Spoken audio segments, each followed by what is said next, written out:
All right, my real estate photography friends, thank you for joining me on another video. I know it has been a couple months since my last post, and that is because I've been scaling like crazy. This year has been really insane for me, and we definitely took a big leap. So as a lot of you know, I went solo dolo real estate photographer for a long time, and I just couldn't keep up anymore. So I basically had a couple choices. Do I want to turn down clients? Do I want to raise all my prices and basically price out a bunch of my current clients, but make it to where I can, continue to run the business without hiring people? Or do I want to hire people? So if you can imagine, the route that I chose was to hire people. So we've been scaling, and it has been a process, but I wanted to make a video about that. And so today I'm going to be going over the 5 major things that I've learned over this past year of scaling a real estate photography company. Start it up.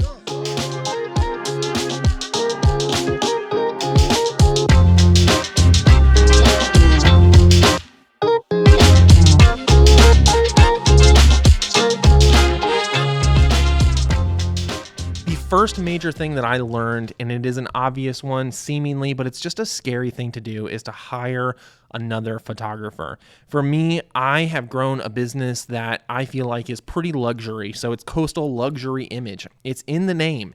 And with that, I have built up a clientele of people that really trust me with these $2, $3, $4, $5 million properties. And that's a big deal to build up that trust. So I had to get past that scary thought of hiring a photographer that basically ruins my brand, and ends up that the person that I hired, I trained them for 2 full months, and they do really, really well. And it's been a blessing to have them and to help grow the company.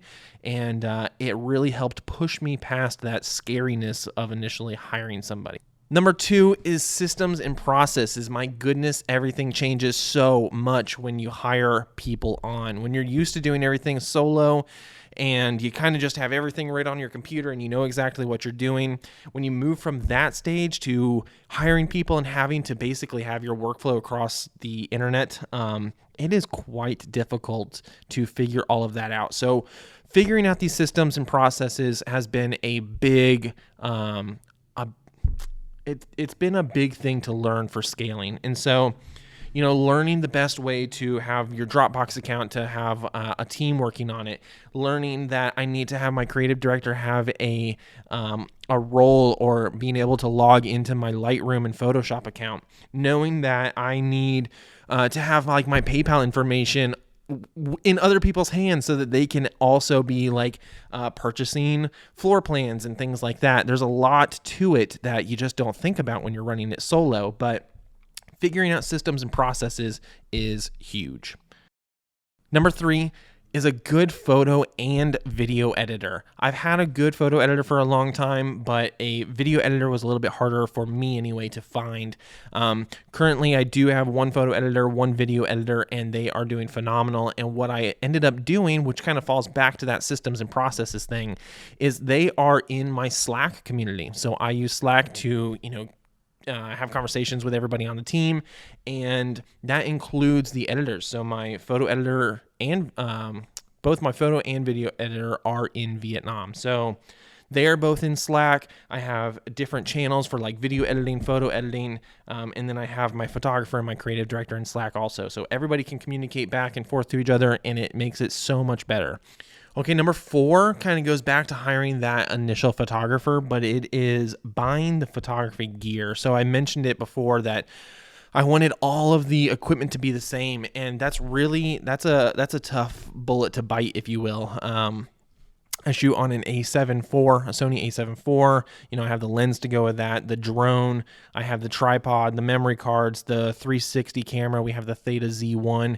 And so you add all that up and it's an easy $10,000. And that's a scary investment. But initially, I wanted to take the kind of cheaper route and hire a photographer that already had all of that.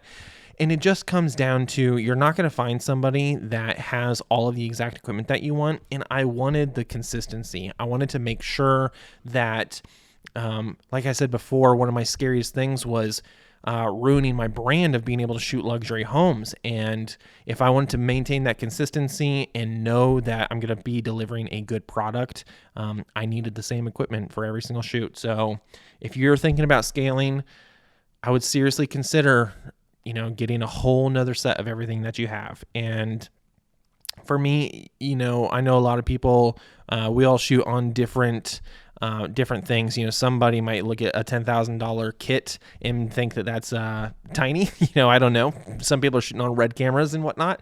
But for me, $10,000 is a big investment, So it's certainly something to consider, but I think it is required, really, if you're going to scale.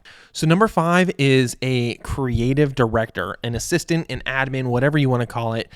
This has been crucial for scaling. So I know most people are probably doing about the same kind of workflow that I was doing, where you send off your unedited raw photos to your editor. They send them back. You get the photos and you're like, okay, these are great. They're like 90% there, but they're not 100% there.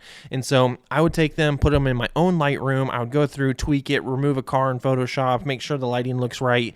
All the little things that really, really matter. And that takes up so much time. And so what I ended up doing is hiring a creative director. And so this creative director is they take all of those photos for me. They make sure everything looks great. They upload them and deliver them to the clients. They communicate with our clients. They communicate back and forth with the video editor if we have any kind of flaws in that. We send those back for revisions. And so this creative director does all of that for me now. And I kept just running into over and over and over having to send out something in the middle of the day. I'm shooting, morning till late afternoon, hopefully, right? That's how you're producing income. And if I'm doing that, I'm not in front of a computer able to deliver all of these things. So that is crucial. I would almost say that should be your hire before the photographer, just so that you can have that in place ready to scale. Because if you add a photographer and another photographer and another photographer, and all of a sudden you have 20 shoots in a day, how are you going to get them out? You got to be able to have something in place somebody in place that's going to help run your business. So guys, those are my 5 major lessons, major things that I have learned while scaling over the past year. Let me know if this was helpful. Definitely drop a comment. I would be happy to jump in there and reply to any of you guys. And that's going to be it for me on this one. We got a brand new studio space. That's where I am right now.